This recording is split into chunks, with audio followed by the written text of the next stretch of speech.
This is Blair Durham with BlackWallStreet Today, your media hub for all things Black business and related news, strategy, and events.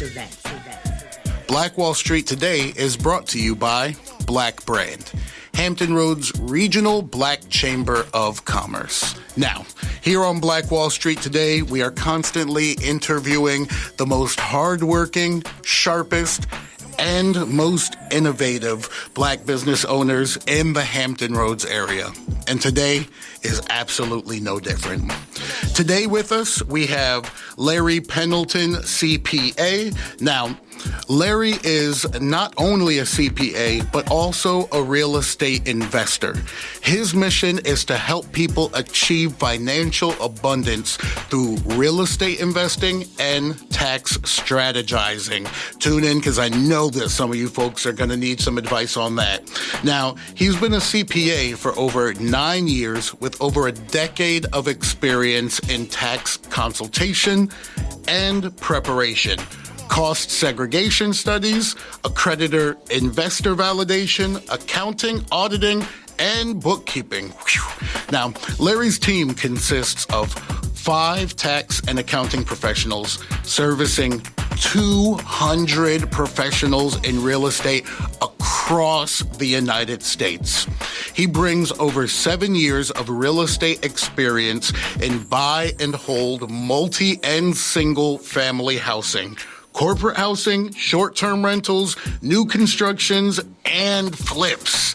He has stakes in various syndications and joint ventures across the United States, overseeing 11 cash-flowing properties consisting of over 57 doors and 2 plots of land for new construction. For those out there who are not savvy with real estate terminology, 57 doors means 57 different units. Now, Larry brings value to these groups with tax strategy, capital raising, investor relations, and underwriting. Most importantly, Larry is married to his beautiful wife, Whitney, and is the proud father of their 2 handsome sons, Wesley and Larry the Third, which would make my guest today Larry the Second, correct? Yes, sir. Excellent. Welcome to the show, Larry Pendleton Jr. I think this is my first time using the Jr. in your name. I was unaware. Yeah, not too many people realize that I used to be called Little Larry long time ago until I grew up bigger than Big Larry. Yeah, I was about to say, I'm certain nobody calls you Little Larry today. So, that's a lot. I gave you an introduction, but introduce yourself to the people as well. Tell us what kind of brought you into the world of both accounting and real estate. Awesome. Well, appreciate it, Brian. Thank you again for having me on. Always grateful to support Black Brand and what you all are doing. I'm born and raised out of Norfolk, went to Booker T, and then decided to stay somewhat local. Got my undergrad at Women Mary, and then my master's from Liberty University. Didn't really find a reason to move anywhere else.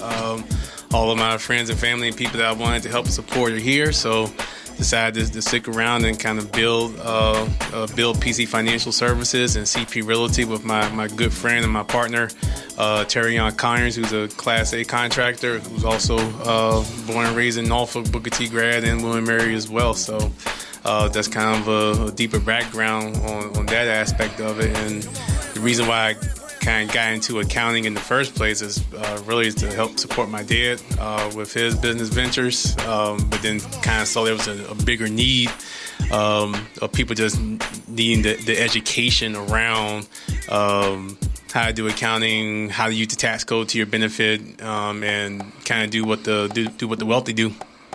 Now, we're going to get into a little bit of doing what the wealthy do, using the tax code to your benefit. But you did mention that you're born and raised right here, went to Booker T High School and all that, and you didn't really see a reason to leave. A lot of people feel like, even though they were raised and educated here in Hampton Roads, that they have to leave Hampton Roads to go after the money. You did not see that same necessity. Can you tell us what you're seeing in Hampton Roads that perhaps they're not seeing? Well, if you move anywhere where there's more money, the other end of it is that there's a higher cost of living.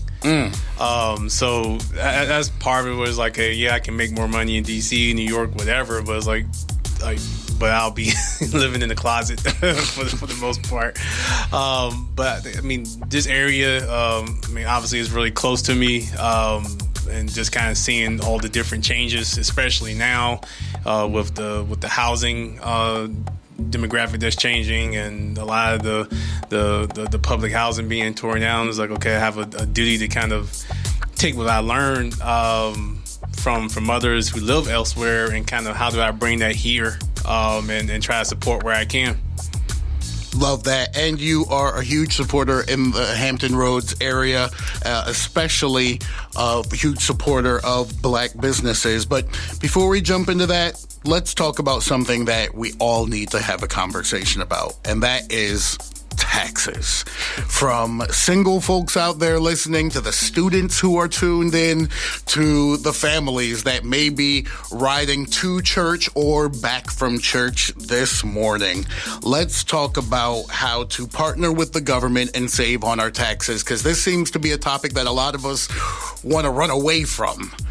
What should we do to be able to embrace this and maybe ease our anxieties about taxes? Because it seems like something that's too big and complex and unknowable.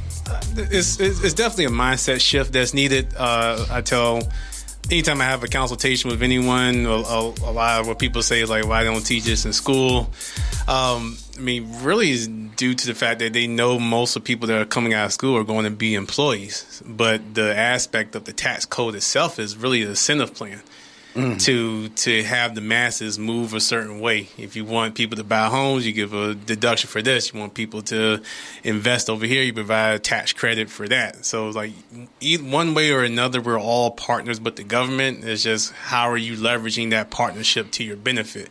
Because they're going to collect theirs, as people know who are W-2 employees, or people who are entrepreneurs as well. Like the government's going to make their money off of what you produce, whether it's just from your paycheck or you're providing a service or a need for the masses. And even if you don't pay taxes, like they got benefit. Even if we don't pay tax on our real estate, they know they're going to get taxes, real estate taxes off of what we're paying there. They're going to get the taxes that the people that are living there are going to be paying from their jobs and all that. So they know that the economy is growing when they provide tax incentives to entrepreneurs and investors. It's just very limited opportunities for W-2 employees. So if I'm a W-2 employee and I own no property and I also am not in the stock market at all, my net worth is my paycheck that comes in every 2 weeks. Do I need to go see a CPA about tax accounting? Is he or she going to be able to help me? Or is that more for people who have some assets and other things going on, and I could just jump right to a free software online to do mine? If you're just kind of selling into your W-2, like, yes, you don't really need to go to a tax advisor or a CPA or an enrolled agent. Like, you're most likely fine with a TurboTax or going to Liberty Tax or H&R Block, if you just don't want to just do it yourself. And I know the government is also looking into finding ways to do and like basic free tax returns themselves. Like the technology is still getting worked on, so we'll see in the future what that comes out to be. But it's, even though that may be the route you want, but you're somewhat taking a passive role of, okay, how are you going to be taxed? But like, so you may want to meet with someone or get with a program where like they're offering free information, free services, so that you can start to structure your life differently, so that you can find that financial freedom for yourself. So who is it that should be going to a CPA or a tax specialist to execute on their taxes? Is this families who own property, or is this entrepreneurs? At what level should we say, okay, I actually need to bring in a specialist to help walk me through this? I would say anyone, like both. Like if you have properties or you're running a business, it's I mean, I understand people trying to save as much as they can, but it's like you may not need to bring a person in full time. It's just, hey, I just need a big oversight of where I need to go going forward. So you can customize the type of consulting and service that you get from an enrolled agent or CPA based on where you're at. So whether you have just one property or you just have your startup and you just now getting things going, but if you don't fully understand how you're going to be taxed off the income you're going to be making off these side hustles, then you need to kind of work with someone to kind of at least like show you like what to expect, and then you can determine from there if you need the additional support going forward. Well, speaking of additional support, I'm sure at the end of this interview, there's going to be a slew of listeners who want to speak directly to you about their taxes. What's the best way for someone to reach out to you or to schedule an exploratory consultation to see if they even need to go further? Yeah, I mean, I'm on social media, Instagram, LinkedIn, Facebook. Larry Pendleton CPA is right. I pop up quite frequently if you look there. Also you can reach me on my email, info@pcfsva.com. Me or one member of my team will get back to you, and we can schedule a intro meeting, which are free, or a consultation session to kind of walk through your documents and see what's the next approach, the best route for you to take from there. So for those listening, that was info@pcfsva.com. So that's like PC Financial Services and then a Virginia at the end. info@pcfsva.com. Now, there is a huge cloud of anxiety on our community when it comes to even getting into this world, even navigating the world of taxes. Why do you think that is? Why do you think that persists as a community who is constantly paying into the tax code? Why do you think there is a gap in us embracing how the tax code can benefit us? There is just a lack of education on the topic itself. Like I said, we talked about is very limited.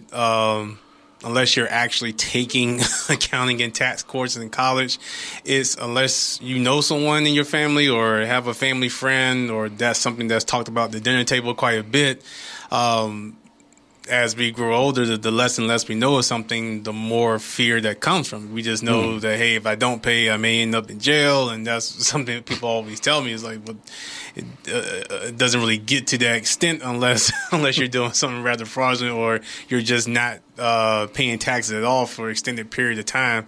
But the more and more we talk about it, the more we get comfortable with it and understanding like where these opportunities to mitigate our tax liabilities with the IRS and with the states as well. Now, you said that you got into this field to support your father's business. So I'm imagining that this kind of conversation was happening at your dinner table? Not really. I was just aware growing up of accounting. I didn't know about taxes and all that. I just knew that it had to be paid. And so it was like, it was even limited. I was always curious about it. And then kind of getting more into the schooling side of it, and then getting into the real world, starting to see, okay, here's what people who you hear about, whoever that's paying no taxes and they making all this money, is okay, here's why. So like, okay, that lack of understanding and knowing back when, like I said, my early teenage years, and kind of kept that curiosity, kind of led to finally seeing like what the wealthy is actually doing. Yeah, absolutely. Now, speaking of entrepreneurs who need tax planning, a lot of our listenership here is entrepreneurs or aspiring entrepreneurs. So if I'm with my, mom and pop lemonade stand and we're bringing in $20,000 a year and we're just starting to get things rolling, what type of things should I be considering tax-wise? Or is that even a question that can be answered generally? Does it have to be very specific to every individual? Or are there some things that most entrepreneurs should be looking at tax-wise? wise? It all depends on the type of income that you're making. Like, so if you run the lemonade stand, you have active income. If you're just working on your stocks and bonds, that's portfolio income. And then if you have real estate, that's passive income. That's just kind of the three example buckets. But a lot of people, especially entrepreneurs, kind of fall into that active income. They're providing a good or service to the masses, and they can be taxed the worst out of anyone because they're subject to additional self-employment taxes. And that's just the government ensuring that everyone's helping funding the Social Security and Medicare buckets. People are really used to seeing it on their W-2s when you got your FICA taxes. It's the same tax. It's just you're now fully responsible. You're not splitting that with your employer anymore. So you have to be somewhat aware of that. Okay, the money that you're making, you can either put some on the side to help address those taxes going forward, because that's where you get to 50-60% of your income being taxed, or you can reinvest those funds back into your business, or back into or get your family involved in the business in the ways like they're doing services that require a W-2 or 1099 or whatever reasonable amount of compensation that's needed there. So you're having to think differently of I'm just running this business and I'll spend this money outside the business. Okay, all right, if you're going to do that, then you need to make sure you have some money set aside, and then working with your financial advisory team and whoever that consists of to help plan it out for you. So, unfortunately, we live in a time where a significant portion of people are getting their business and business tax advice from TikTok. It's a popular place to get information on really any topic that would be discussed in society. So because of this, there's lots of misinformation being driven into our community.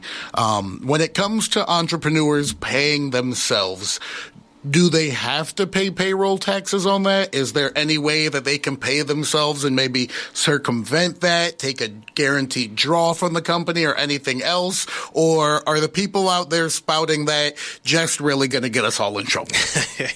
Well, I would say I don't mind like TikTok and Instagram and all the other videos that are out there. Like, as I tell people, and I'll tell people as I tell my mentees this as well, like, that's something that we're going to have to battle going forward, because they're just spouting out information that may have worked for them, and no one knows unless you're actually open up their books. But does it apply to you? Now, if you're just running your business by yourself and you don't have any partners, and you're just starting, you're really you can't pay yourself because you have just a disregard entity or you're just a sole proprietor, which basically means the government is not recognizing your business as a separate entity that can pay payroll. So why go through that whole process of doing payroll and doing the costs associated with running payroll, where, okay, if you're just running your business yourself, you're most likely just taking distributions from the company. That's not deductions that you can take, which would have been taxed at whatever withholdings and payroll taxes that you want to include anyway. So, there's additional costs associated with, okay, instead of just worry about running payroll, just run your business. Focus on making your business profitable and reinvesting those funds back into your business if you're trying to just save on taxes from your business. But it becomes a bit counterintuitive because you want to show a profitable business if you want to get additional funding and stuff. So just having a whole bunch of write-offs or taking a whole bunch of money out and claiming it as payroll doesn't really help you in that front. So yeah, let's talk about some of those deductions and such.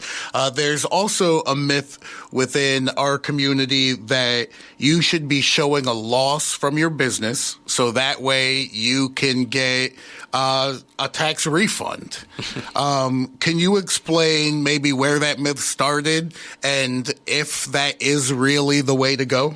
Yeah, so the whole refund aspect of it is, people overpaid on their withholdings from their W-2s, or they have children, or they qualify for earned income tax credit, so they have enough tax payments or credits throughout the year that potentially may give them a refund. but they may get a loss from their business to drive down their taxable income, which may increase their refund. So there is possible in this. And businesses show losses. Like there's nothing wrong about showing losses, but you are required, if you're going to be running a business, you should be trying to run a profitable business. If you're just showing loss year after year after year after year, the government could come in, question it, and see, okay, are you really running a business, or you're just trying to find a tax shelter, and they're just going to classify it as a hobby, and you'll just lose your losses and deal with penalties and stuff after that. So like there's peaks and valleys in all businesses. So there's not no one's saying you're going to be profitable every year, but the government recognized that most startups probably have a loss year one. So like but to continually have that on an ongoing basis, you're putting yourself at risk to being audited and having to prove all these expenses and that you're actually trying to run a profitable business. And unless that's worth it, and I tell people it's not, you're more likely, you're best off just finding other ways to find deductions and credits to help offset your income instead of trying to have this huge loss in the business. Now, the finding things to offset, that's a conversation that we would be having with our tax professional or with our CPA? Yes. Yeah. So like if you're running a lemonade stand, obviously, okay, do you want to prepay for more lemons before the year ends? And this is where this time of year, we're in August now, and some people are still filing their extensions. But this is where you can start to strategize. Okay, how is the rest of the year is going to look, and what do I need to do to help offset my potential tax liability? Because you can't figure out what your tax bill can be before the year has ended. It's just, do you have your books in order? Do you have your numbers all in place? And then getting with the right people to run those numbers and see, okay, here's what it's going to be. In order to stop this or mitigate it, okay, you need to start to kind of invest this way, or put some money towards this retirement account, or invest this in equipment for your business and grow from there. So because this is Black Wall Street today, let's take a moment to address the entrepreneurs. If we're selling a product or service, whether it's my hypothetical lemonade stand or someone who is out doing braids for like $250 a head, what type of things should we be considering with taxes? How big of a percentage of what we are bringing in should we put to the side and expect to pay here in Virginia for our goods and services? Depending on where you are, I'll tell people at least 30%. And that's just to kind of get the conversation started. Can we mitigate that depending on if we're doing estimated tax payments throughout the year to help mitigate that blow? Or are you able to invest in real estate and generate losses from your real estate to help offset your income?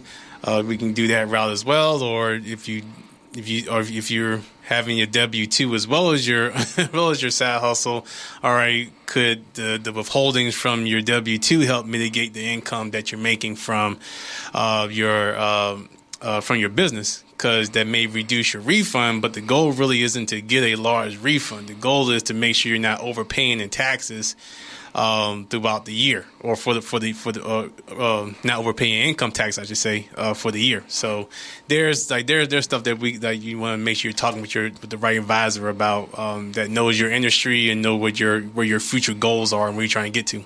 So just for clarity, if we're out here making money from our side hustle or our business, we should be putting aside $30 of every $100 we make for taxes, and then have a conversation with our tax professional or CPA to see if we can kind of drive that number down and keep some of what we put to the side. Right, because it's always going to be, it's never a set and forget it. Like the 30% is just a starting conversation, but things involve business drop. Okay, one quarter you did great, other quarter you may have done well. Okay, you may have fell off, but okay, once you net it out, okay, it may not be that 30% anymore. Maybe drop it down to 15%. But it's constant keeping up with the book so that, okay, let's see where we are with the 30%. It may end up being more by the time we got to the end of the year, but at least you're not completely blindsided by what your tax bill would be.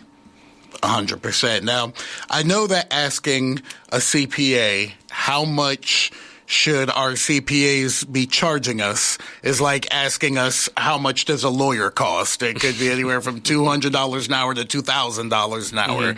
But for the folks who are sitting under the six-figure line, who have small businesses that they're still trying to get up and running where every penny counts, around what range should we be looking at to bring in a CPA to kind of talk us through our business finances and our taxes? Just a general range for a good CPA in Hampton Roads. If you're just looking for someone for just the consultation aspect of it, like you just like they're not doing your taxes, you're just really just needing someone to kind of talk through.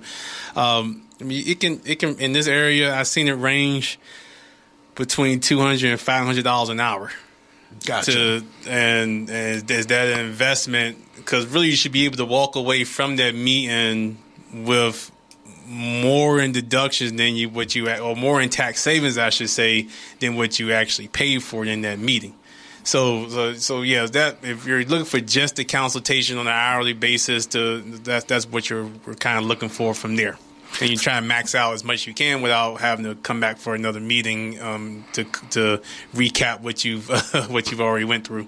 So just to make sure I'm clear, when I, as a business owner, am meeting with a CPA to help me through my business taxes, I should be looking to make more in tax savings than I am paying him for showing me how to do this. Yeah, that's the general premise. That's the value that that CPAs and enrolled agents are bringing to the table. And it's like, okay, because really, if you're paying as much in taxes as you are, or you're not getting any deductions, or your total tax savings is the same amount that your cost of working with a tax advisor is, then it just becomes break even as the frustration aspect of it. So it's a huge responsibility for us as CPAs and enrolled agents to make sure we're providing that huge value so people can see, like, okay, if I did not talk to this person, I did not receive this much in actual tax savings. Now, does that lead to a refund? No, I'm going to make sure that doesn't. Tax savings don't mean refunds. It's just that your total tax liability is reduced tremendously because of those conversations and consulting that you're having. So if you are out there and you need this type of consulting, if you realize that you don't know the best ways to reduce your taxable income or to see savings on your taxes, then you can head to your email and email this address, info@pcfsva.com. Larry or one of his associates will respond to that email, and you can be set up with your initial consultation to see exactly how PC Financial Services can benefit you. Larry, I'd like to thank you for coming on the program today, and I'd like to give you an opportunity to leave the people with some last words. And there's nothing wrong about being an employee. Like I said, you do what you got to do to take care of yourself, take care of your family. But when it comes to taxes, the tax code was made for entrepreneurs and investors, especially investors in real estate, energy, oil and gas, food, water. Like, that's what the tax code is made for. So it's not about being upset about how the system is, unless it's going to be a complete uproot of the system, which is not happening anytime soon. You have to understand, like, that's the rules of the game. Like, you want to take advantage of these benefits, you have to operate differently. That means starting a business, buying some real estate, investing into oil and gas syndication or whatever, as long as you're getting the good information. First and foremost, it's a good investment, and then it provides the tax savings that you're looking for. So that's why I typically like to tell people, like, just change your mindset on just understanding, like, how to truly benefit of it, instead of worrying about what others are benefiting, and how we are not seeing those same benefits, because we're not operating as what the wealthy is doing. That is what the wealthy is doing. They are reinvesting those funds that benefits them, benefits the masses, and the government rewards them with tax credits and tax deductions. Mind shift change. Wise words from a decent man. Now, if you're listening this morning and you know some incredible black business owners out there, or maybe you know some folks that want to become incredible black business owners, some aspiring entrepreneurs. Well, if you know either of these groups of people, it is your duty to send them to www.blackbrand.biz. That's www.blackbrand.biz. There, they'll be able to learn about all the programming that Black Brand has to offer in support of our current entrepreneurs and our aspiring entrepreneurs. And right now, you can get a 30-day free trial membership that will give you access to all our events that month. Absolutely free access. So if you've been hearing this show here and there, you've been wondering about joining as a member, you're unsure in any way, go to that website, take advantage of our 30-day free trial, and come on down to our programs and our events. Come say hi to us. Come meet not only the leadership here, but come meet a network of like-minded individuals who are focused on growth. Phenomenal. Stay with us online at Black Wall Street Today on Facebook and Black Wall Street Today on Instagram, and then follow us on Twitter as well at BWS Today. We look forward to talking again next week. Have a wonderful week. I have said and I will continue to say that the most important priority for the black community is the black community, not a particular political party. Phenomenal. Hey, yo, when I say black, you say Wall Street. Black Wall Street.